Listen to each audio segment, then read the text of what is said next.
Hello and welcome back to my channel. This is Andy in Singapore. If you haven't done so, I'd like to remind you to remember to like and subscribe to my channel because I've got new videos uploaded every week just for you. In today's video, we are going to do a full review of the Orient Kamasu Chronograph. I unboxed this one a few days back and I really think this is a great watch, a great new release by Orient because I think it represents so much value. And this is not a very expensive watch, but it offers so much more, alright? So it is a new release. I think about 2 months back, Orient released 3 chronograph models and there should be a black one, a Pepsi version, and this is the Panda version.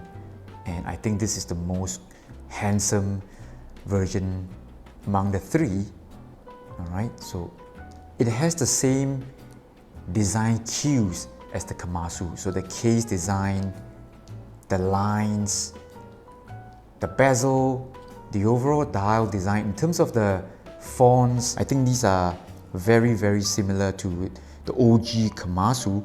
So this is in the affordable range and it offers 200 meters water resistance. It's got the same bracelet and all that. And this is also powered by a solar quartz movement.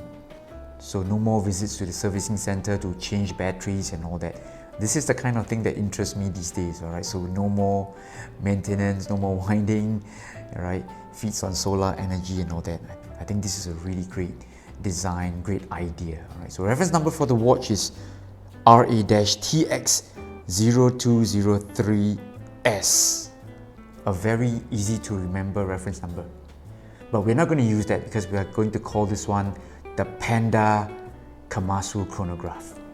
Now with the lens zoom in very slightly, let me run you through the basic specs of the watch. This has a case size of about 43mm. If I'm not wrong, it should be identical to the Kamasu size.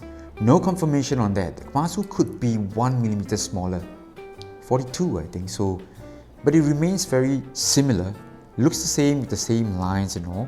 Overall thickness here is 13.1mm, measuring from the base of the case back here, which has the twin dolphin or sea logo, and it measures to the top of the flat sapphire crystal, which sits slightly proud of the bezel. Lug width on the Kamasu Chrono is still 22mm, brought over from the OG Kamasu lineup, and again this is going to be one of those strap monsters because you can put rubber strap on it. I think it would even look good on a leather strap. L to L on the Kamasu Chrono is 48mm, making the watch very wearable. It even has this really nice curve to the mid case. Not overly dramatic, but I think this curve is going to help in terms of wearability. Actual bezel size is 39mm. So this is the magic of Kamasu, alright? So on paper it feels like it's going to be a really big watch, but if you look at the actual bezel dimension, is only 39mm, making this somewhat, closer to a mid-size diver kind of dimension. And the crystal size here is 31mm. We still have the usual smaller crown here on the Chrono. Does offer slightly better grip here.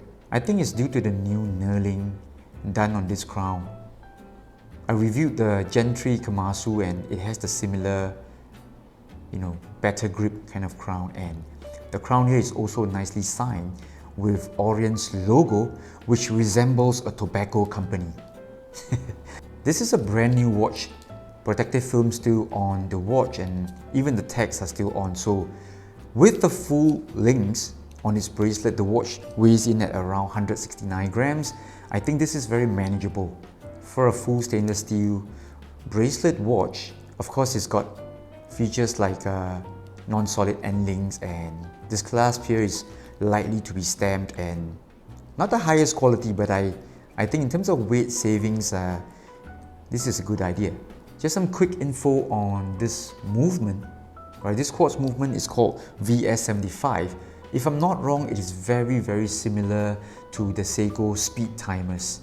Alright, they're from the same parent company, so I would think that in terms of movements, they probably share some similar mechanism or parts. I think for this price point, it is a really good acquisition, because this one comes in at around 345 Singapore dollars. You can definitely get this one from our boutique, and this is where the watch was loaned in from. Let me take some time to thank Eric at the Our Boutique for so kindly and generously loaning me all the watches for my videos.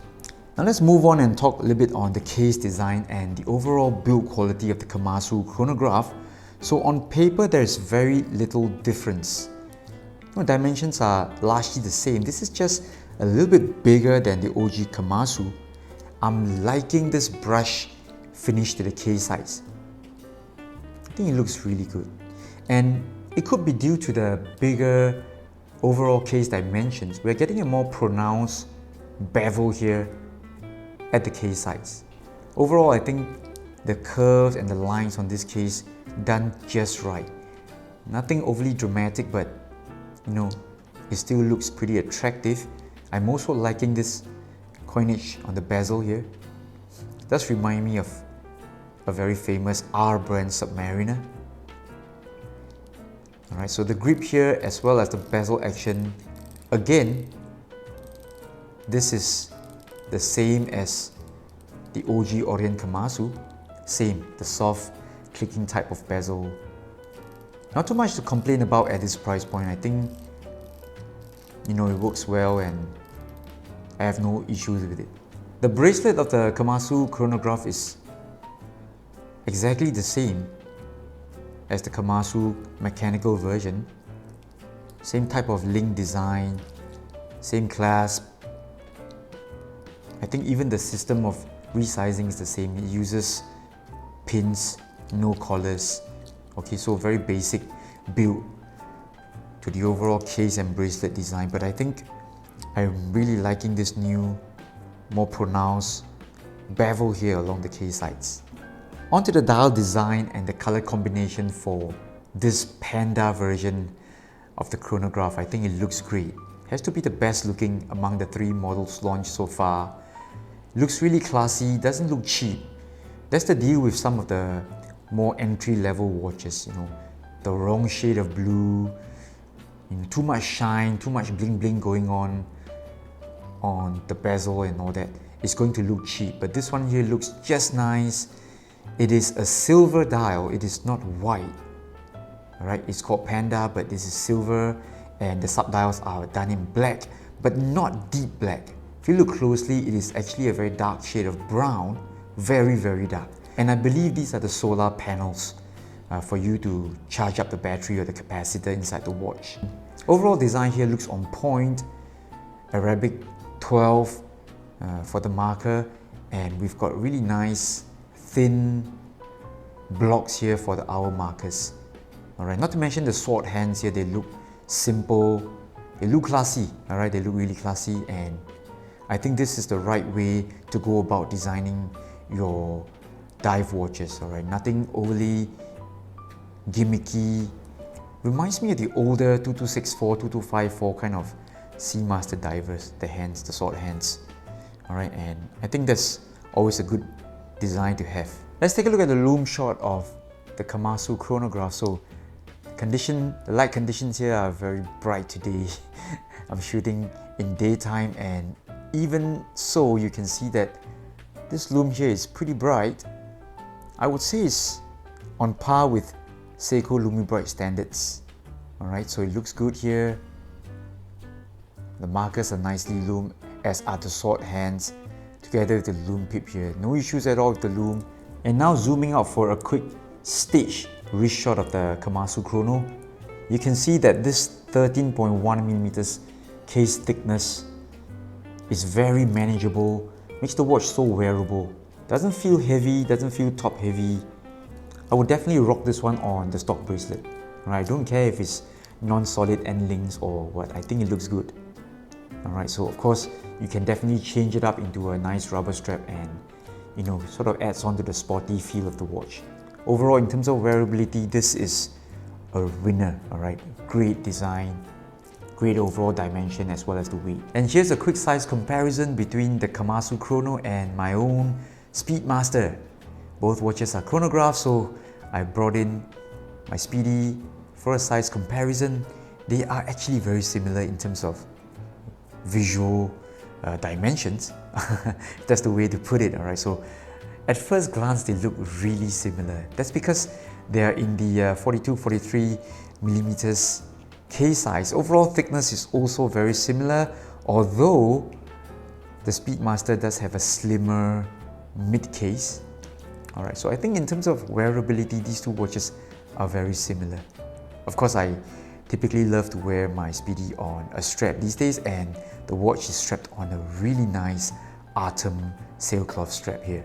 So to sum up my thoughts on the Kamasu Chronograph, I think this new release here is definitely going to be a winner for those who are looking for a chronograph.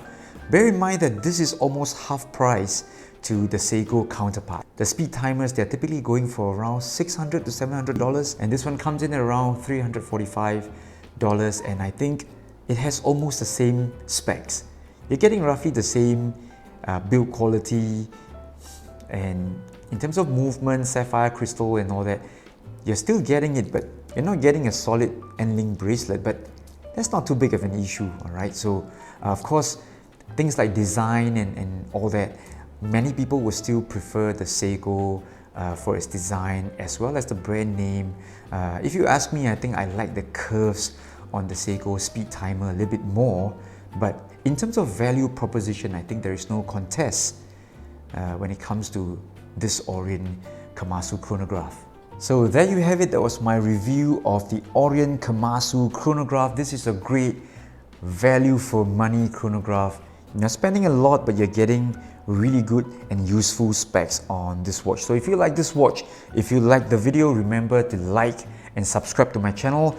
This is Andy in Singapore together with George, Pixie and Rolly Polly. We are going to say goodbye for now. See you next week for more watch reviews. Bye bye.